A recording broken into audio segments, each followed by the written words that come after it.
Hello dear students, welcome to another session on 360 biology tutorials by Tanvir Malik. We have already completed the mitosis and meiosis process. तो आज हम meiosis तो recently हमने खत्म किया. आज हम बात करेंगे about the types of meiosis. ठीक है? हाँ, चलिए. जब हम types of meiosis की बात करते हैं तो हमारे पास तीन types of meiosis हैं. एक है gametic और terminal meiosis. तो पहला क्या है? Gametic or terminal meiosis. Second one is zygotic or initial meiosis. And third one is sporogenetic या sporogenic और sporic or intermediary meiosis.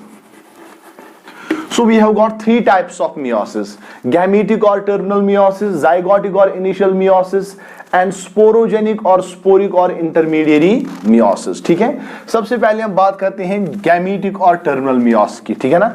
This type of meiosis occurs in all animals and some plants, some lower plants. ठीक है, और इसके अलावा कुछ protozoan groups में भी ये गैमेटिक मियोसिस या टर्मिनल मियोसिस होता है. ठीक है ना? इसमें क्या होता है, जो मियोसिस होता है, मियोसिस के थ्रू ही गैमीट्स बनते हैं. Gametes are formed through meiosis. जैसे हमें पता है ह्यूमन बीइंग्स में गैमीट्स कौन कौन से हैं? एक है स्पर्म, दूसरा है एग. ठीक है, तो ये स्पर्म और एग जो गैमीट्स हैं ये बनते कैसे हैं? ये बनते हैं थ्रू मियोसिस. हमने पिछले वाले लेक्चर्स में देखा कैसे गैमीट्स बनते हैं थ्रू मियोसिस. ठीक है ना? तो एक ऐसा मियोसिस, ऐसा टाइप मियोसिस का जिसमें गैमीट्स बनते हैं थ्रू मियोसिस, यानी कि जाइगोट बनने से पहले ही जो गैमीट्स होते हैं वो बनते हैं थ्रू मियोसिस. ठीक है ना? और उसके बाद ये आपस में फर्टिलाइज करते हैं और ये बनाते हैं जाइगोट. ये पहले क्या थे? ये थे हैप्लॉइड. ये दोनों क्या थे? हैप्लॉइड, क्योंकि ये मियोसिस के थ्रू बन गए. और मियोसिस में हमें पता है कि इसमें क्रोमोसोम नंबर हाफ हो जाता है. तो स्पर्म और एग में हाफ नंबर ऑफ क्रोमोसोम होते हैं, यानी कि ये डिप्लॉइड होते हैं, हैप्लॉइड होते हैं. तो उसके बाद ये हैप्लॉइड दो सेल्स आपस में फर्टिलाइज होती है, ये बनाती है डिप्लॉइड जाइगोट. ठीक है ना? Diploid zygote. तो उसके बाद जाइगोट डिवाइड करता है, ये दो सेल्स बनाती हैं, उसके बाद 4, उसके बाद 8 सेल्स, उसके बाद टिश्यू बनते हैं, ऑर्गन्स बनते हैं, ऑर्गन सिस्टम बनते हैं और कंप्लीट बेबी बनता है. ठीक है ना? और जो एडल्ट ह्यूमन बीइंग्स हैं, एडल्ट ह्यूमन बीइंग्स की हर एक सेल जो होती है ना, ये डिप्लॉइड होती है. ठीक है ना? हाँ, तो एक्सेप्ट जर्म सेल्स और सेक्स सेल्स, वो तो हैप्लॉइड होती हैं. लेकिन जब यहाँ पे स्पर्म एग सेल जो हैप्लॉइड थी, जो मियोसिस के थ्रू बनी, इनने जब फर्टिलाइजेशन किया, जाइगोट बनाया, जाइगोट डिप्लॉइड है. उसके बाद जो सारी सेल्स अब बॉडी में रहेंगी वो डिप्लॉइड रहेंगी. ठीक है ना? और ऐसे लाइफ साइकिल को हम बोलते हैं डिप्लॉन्टिक लाइफ साइकिल. याद रखिएगा, क्या बोलते हैं? Diplontic life cycle. यानी कि जिसमें डिप्लॉयड नेचर जो है सेल्स का वो डोमिनेट रहता है, यानी कि पूरी लाइफ साइकिल में डिप्लॉयड नेचर जो है वो डोमिनेट रहता है. ठीक है ना? ऐसे लाइफ साइकिल को हम बोलते हैं डिप्लॉन्टिक लाइफ साइकिल. और ये कब होता है? It occurs during the gametic और टर्मिनल मियोसिस. ठीक है? हाँ, अब चलिए दूसरा है जाइगोटिक और इनिशियल मियोसिस. ये नाम से ही पता चल जाता है. ये वाला किसमें होता है? जाइगोटिक और इनिशियल मियोसिस ये होता है कुछ फंगाई में. ठीक है ना? कुछ एल्गी में होता है, मोस्टली फंगाई और एल्गी में होता है, और कुछ प्रोटोजोन्स में भी जाइगोटिक और इनिशियल मियोसिस होता है. इसमें क्या होता है?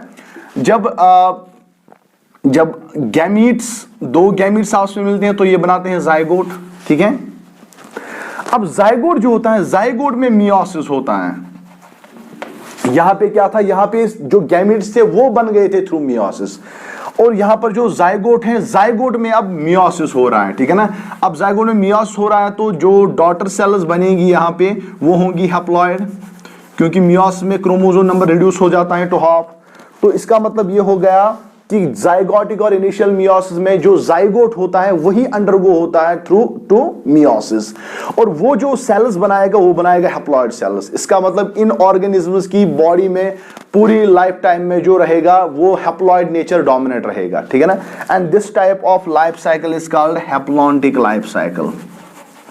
इसको हम क्या बोलते हैं? Haplontic life cycle.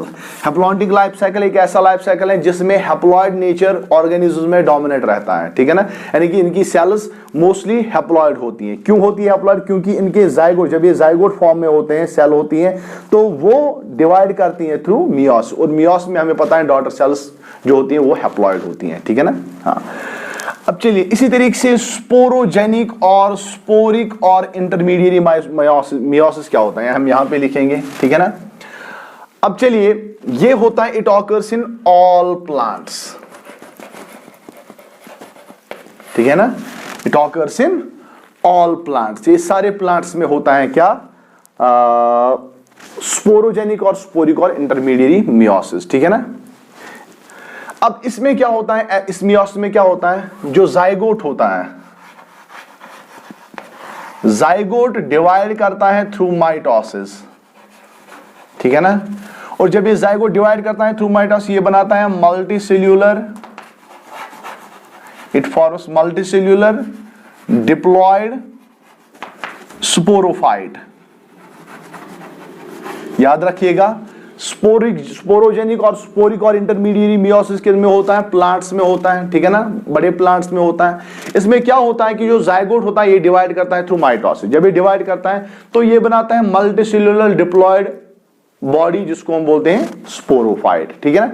आपको पता है प्लांट्स में इनके लाइफ साइकिल में अल्टरनेशन ऑफ जनरेशन होता है, स्पोरोफिटिक फेज होता है, गैमेटोफिटिक फेज होता है, ठीक है। तो यहां पर जाइगोट डिवाइड करता है थ्रू माइटोसिस, बनाता है मल्टीसेल्यूलर डिप्लॉयड स्पोरोफाइट। इसके बाद ये स्पोरोफाइट जो है ये बनाता है स्पोर्स, ठीक है, लेकिन स्पोर्स बनाता है थ्रू मियोसिस, ठीक है। तो पहले माइटोसिस हो गया जाइगोट में, इसने बनाया multicellular diploid sporophyte. Multicellular diploid sporophyte meiosis इसमें होता है और ये बनाता है स्पोर्स। अब स्पोर्स फिर से डिवाइड करते हैं थ्रू माइटोसिस, ये डिवाइड करते हैं थ्रू माइटोसिस और ये बनाते हैं गैमेटोफाइट। क्या बनाते हैं? गैमेटोफाइट। तो इसमें जो ये स्पोरोफाइट और गैमेटोफाइट अल्टरनेटली बन रहा है, और इनके लाइफ साइकिल में हैप्लॉइड नेचर भी है, डिप्लॉयड नेचर भी है, ठीक है ना। अब इस वाले लाइफ साइकिल को हम बोलते हैं डिप्लोहैप्लॉन्टिक लाइफ साइकिल। तो डिप्लोहैप्लॉन्टिक लाइफ साइकिल क्या है? एक ऐसा लाइफ साइकिल जिसमें ऑर्गेनिज्म की बॉडी में दोनों नेचर्स रहते हैं, दोनों टाइप्स ऑफ सेल्स रहती हैं, हैप्लॉइड भी और डिप्लॉयड भी, ठीक है ना, और दोनों डोमिनेट रहती हैं, ठीक है। और जाइगोट पहले अंडरगो होता है थ्रू मियोसिस, ये बनाता है मल्टीसेल्यूलर डिप्लॉयड स्पोरोफाइट। इसमें मियोसिस होता है, ये बनाता है स्पोर्स, स्पोर्स में फिर माइटोसिस होता है, ये बनाता है गैमेटोफाइट, ठीक है ना। ऐसे टाइप ऑफ लाइफ साइकिल को जिसमें अल्टरनेशन ऑफ जनरेशन हो जाए between the two phases, gametophyte and sporophyte, इस वाले को हम बोलते हैं डिप्लोहैप्लॉन्टिक लाइफ साइकिल, ठीक है ना। तो ये तीन टाइप्स ऑफ मियोसिस आप याद रखेंगे, और साथ ही साथ आपने ये भी याद रखा कि डिप्लॉन्टिक लाइफ साइकिल कब बनता है? During gametic meiosis. Haplontic life cycle कब बनता है? ड्यूरिंग जाइगोटिक और initial meiosis. And diplohaplontic life cycle कब बनता है? ड्यूरिंग स्पोरोजेनिक और sporic or intermediary meiosis. Hope you have understood this topic. We'll meet in the next lecture with some new interesting videos. Till then, thank you very much.